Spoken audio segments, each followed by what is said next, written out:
normas constitucionales para que tengan más posibilidad de desarrollarse. Cooperativas forman cooperativas. Muchas gracias, señor presidente. Le entregaré el libro a Jesús Ramírez Cuevas, agradeciéndole. El otro tema, ya que ha tocado usted el análisis histórico y reflexivo, y valorando que usted ha sido un hombre fundamental en el cambio pacífico del rumbo del país en la Cuarta Transformación, fue ese gran movimiento que se generó aquí a unos metros en el Zócalo capitalino, cuando los mexicanos se concentraron para conocer a través de asambleas cuál iba a ser el proceder en la perspectiva democrática en México ante el inminente fraude electoral que se estaba gestando. Como consecuencia de esa enorme movilización, donde le dimos el micrófono a la gente, donde padecimos el cerco informativo, donde no teníamos redes sociales para comunicarnos, pero que logramos establecer una vanguardia en un ejercicio muy abierto con la gente, se llegó a un momento muy trascendente, que fue la Convención Nacional Democrática. De ese evento tan importante se tomaron decisiones fundamentales también en el marco de la historia de México en los tiempos actuales, en el México contemporáneo. Uno de ellos fue la determinación, yo diría mayoritaria o unánime, de nombrarlo a usted presidente legítimo de México. Incluso hace 3 años yo le mostré a usted un documento que entregó a los extrabajadores de Luz y Fuerza, donde se comprometía usted con su lucha en el acercamiento y en la intención de que la Comisión Federal de Electricidad les diera trabajo a todos estos trabajadores. He estado en alguno de sus eventos públicos previamente y escuché que esto se va a encauzar o se estaría encauzando, no lo sé. Yo hablo más allá de los conflictos que pudiera haber, es revalorar a la gente que pisoteó Felipe Calderón y que esa gente se manifestó permanentemente por usted. Fue un movimiento sindical enorme, señor presidente. La consecuencia de todo ello y de la presidencia legítima de México me hace reflexionar sobre qué es la legitimidad. Y al hacerle yo una consulta en una entrevista a una politóloga poblana, Elsa Bracamonte, me dijo, es que la legitimidad la da el pueblo. Señor presidente, nadie le ha quitado a usted la presidencia legítima de México. Mi pregunta es, ¿eso tuvo alguna conclusión? ¿Equivale a realizar algún protocolo o un acto cívico ciudadano democrático si es que ese proceso histórico tiene que concluir? ¿O se lo lleva usted a su casa como un recuerdo de amor del pueblo de México? Muchas gracias, señor presidente. Sí. Bueno, yo creo que todo esto se enmarca en ese ideal de que es posible la transformación por la vía pacífica. No desechar y negar otras vías, incluso la vía armada. Ya hablamos de nuestra historia, que fue con las armas como se realizaron las 3 grandes transformaciones de nuestro país, que no fueron en vano, que por eso vivimos en un país con libertades y tenemos que seguir defendiendo nuestra soberanía y hacer realidad la democracia y sobre todo no dejar de luchar por la justicia social, porque en la primera transformación, la independencia, no fue nada más lo político, no fue nada más independizarnos del dominio español, sino la abolición de la esclavitud y la igualdad. Eso significó Hidalgo y Morelos. Con la transformación encabezada por los liberales, sí, tiene más que ver con la separación del poder público, del poder eclesiástico y sobre todo el afianzar nuestra soberanía. Se consumó con esa transformación la segunda independencia de México. Pues la Revolución Mexicana es fundamentalmente una revolución para hacer realidad la justicia social. Son dos grandes demandas, la democracia, por eso sufragio efectivo de Madero, pero justicia social. Entonces, se tuvieron que hacer las transformaciones porque siempre hubo una oposición, ya sea de realistas o de conservadores o de antirreeleccionistas, pero se llevó a cabo el propósito de transformar. Nosotros lo que decidimos fue transformar sin violencia, de manera pacífica, con, ya lo expliqué, la organización del pueblo, trabajar abajo, creamos miles de comités ciudadanos. Esto pasó de noche. Ya hablé en una ocasión de cómo llegamos a distribuir más de 10 millones de ejemplares del periódico Regeneración, casa por casa. Y no es fabricar, elaborar 10 millones de ejemplares de un periódico. ¿Cómo distribuir 10 millones de periódicos? Imagínense la organización que se construyó para eso. Y las asambleas constantes en pueblos, en ejidos, en cabeceras municipales. Entonces, todo eso llevó a un movimiento para lograr sin violencia la transformación. Esto inspirado, yo diría que en dos grandes ideales. Primero, lo que fueron las luchas de Tolstoy, de Gandhi, de Mandela, de Luther King, es a lo otro que quiero referir, que esa es una cuestión, la no violencia, que aplican como estrategia de lucha Tolstoy, Gandhi, Mandela y Luther King. Y hay una gran enseñanza.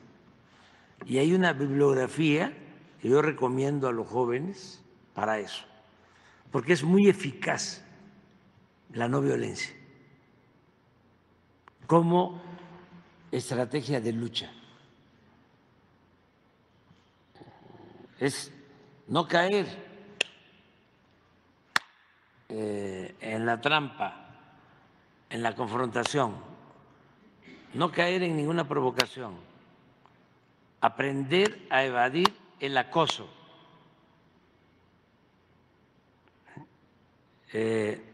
y actuar con mucha responsabilidad y trabajar en la organización para lograr los cambios con grandes movilizaciones. Nosotros, millones de mexicanos, muchas mujeres y hombres, logramos en un periodo importante de la vida pública del país movilizar a millones de mexicanos como no ha sucedido en ningún lugar y en nuestro país. Fue un proceso amplio. Nada más es cosa de preguntarse cuántas veces se llenó el Zócalo o qué organización ha llenado más el Zócalo en la historia. Entonces, es un movimiento amplio y no es una vanguardia, porque también ese es otro asunto. Cuando es una vanguardia la que toma conciencia y conduce un movimiento, hay el riesgo de que los integrantes de esa vanguardia, los dirigentes, se echen a perder, se desvíen. Y como de ellos depende, ¿sí?, el movimiento en su conjunto, porque ellos dirigen, porque la conciencia no deja de pertenecer o estar en una élite y no en todo el pueblo. Entonces, las revoluciones fracasan. Hay casos muy tristes. Sin embargo, cuando la toma de conciencia se da de abajo hacia arriba y es masiva y son millones, es muy difícil que un movimiento se desvíe de sus objetivos, de sus causas que le dieron origen. Desde luego, hay que estarle imprimiendo principios, ideales, hay que estarle diciendo a los dirigentes: no se lucha por los cargos, se lucha por ideales, se lucha por principios.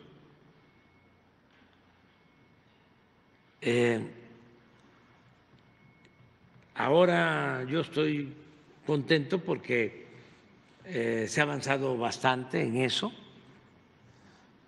Esa es una vertiente, la no violencia. Y la otra es la enseñanza de dirigentes como Salvador Allende.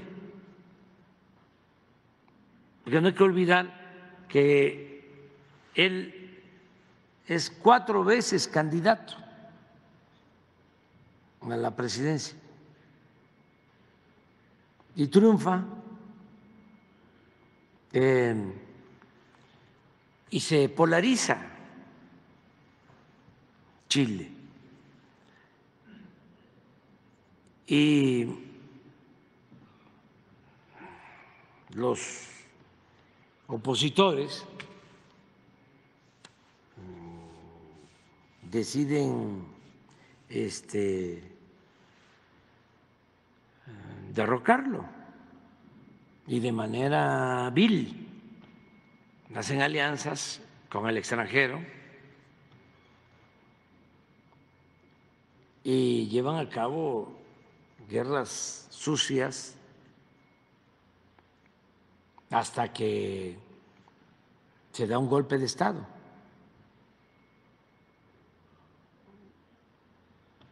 Y le causan la muerte a Salvador Allende y se impone la represión.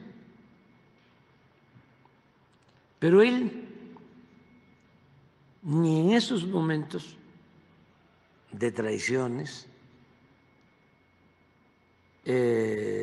llamó al pueblo a tomar las armas, porque él creía fielmente en la vía pacífica. Por eso dolió mucho, porque fue una canallada. Un hombre que va a la revolución ya sabe, un hombre que toma las armas sabe que es vencer o morir, pero un hombre que lucha de manera pacífica y que no quiere la violencia ni siquiera para sus adversarios, no merece ser tratado, asesinado, ¿no?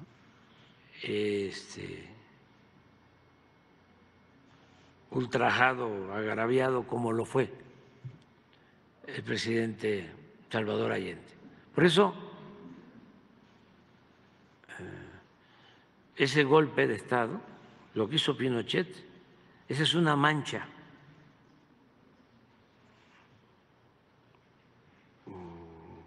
en la historia no solo de Chile, del mundo. Son de esas manchas que no se quitan, que no se borran ni con todo el agua de los océanos. Es algo deleznable. Es como lo que sucedió aquí cuando asesinaron a Francisco I. Madero y a José María Pino Suárez. Son de los capítulos más tristes y vergonzosos de la historia de México. Entonces, hacia adelante, ¿cómo veo yo que se vayan a dar las cosas?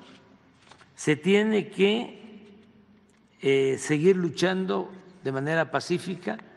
Siento, ¿sí?, un resurgimiento de esos afanes autoritarios que se padecieron en los años 70, cuando yo estudiaba, y cuando se dieron los golpes de Estado en América del Sur, la época de más autoritarismo. Veo con preocupación y tristeza el resurgimiento de ese pensamiento autoritario, facho, pero aún con esos afanes autoritarios hay que seguir luchando de manera pacífica y siempre, siempre, siempre con argumentos. Y no olvidar que para enfrentar a esas mafias o ese turismo fanático, lo mejor es tener autoridad moral, ser honestos, porque eso es lo que blinda, ese es el escudo protector. Si no se tiene autoridad moral, si no resistimos la tentación de lo material, las tentaciones del dinero, de la búsqueda del poder por el poder, no servimos para transformar. O sea, somos muy endebles. No podríamos ejercer nuestra libertad, no podríamos enfrentarlos, porque si les decimos son unos corruptos, pero tú también, no, fíjate que no somos iguales.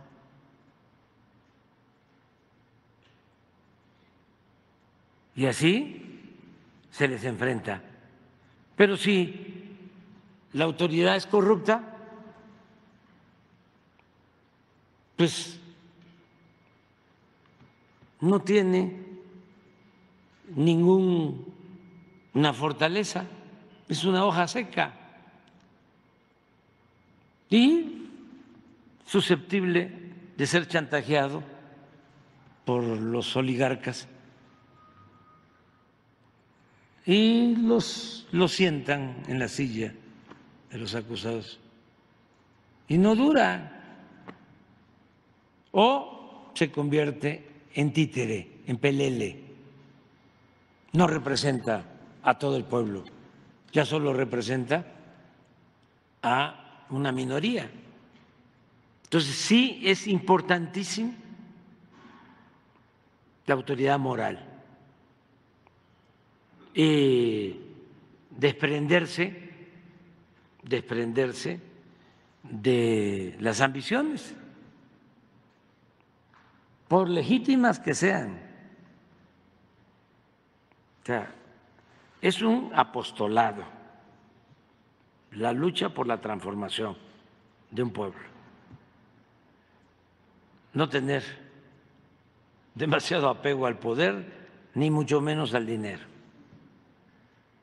Nada. Pero hay muchísimos jóvenes, millones en México, que se están formando. Por eso me voy a ir muy tranquilo, porque va a quedar de pie y en marcha la transformación. Es un buen tema. No, porque son muy buenos los del relevo. No estoy pensando en el gobierno, estoy pensando en el movimiento. Sí. Porque también eso, sí. Se puede gobernar desde la calle, se gobierna con el ejemplo. ¿A poco todavía no gobierna Juárez? Claro que gobierna con su ejemplo. Él gobierna. Y hay millones de mexicanos, mujeres, hombres, muy conscientes. No, me voy muy contento, muy tranquilo, la verdad, porque va a quedar en muy buenas manos. Bueno, en las manos de mujeres, de hombres, ¿no? Muy conscientes, muy decididos, honestos.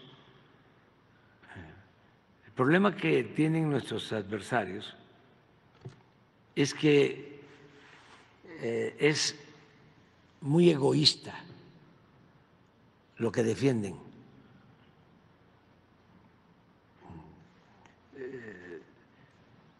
Es poco humano y tiene muchas distorsiones. Por ejemplo, el clasismo, el racismo.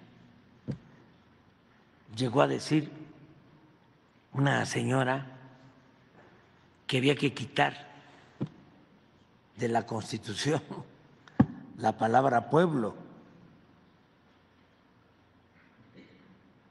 Otro intelectual de altos vuelos llegó a decir que el pueblo no existe. Otro todavía más encumbrado dijo que el pueblo era tonto. ¿Por qué no pones ahí a ese escritor, el más encumbrado? Porque hay unos más famosos, pero los jefes de esos intelectuales que manejan grupos, ¿no? Antes más, ahora ya se han ido haciendo a un lado, deslindando de esas agrupaciones que manejaba Krause y Aguilar Camín, que no solo tenía que ver con la academia, con las letras, sino también con el arte, con la ciencia. Pero uno de los más admirados así como para ciertos sectores de la clase media, ¿no?, que les fascina este escritor que vende muchísimos libros, Martín Moreno, así para los que tienen otro nivel, ¿sí?, les fascina Sheridan. Sí, es así como, sí, estrella, ¿no?, de todo el grupo. Pero mire lo que piensa sobre el pueblo.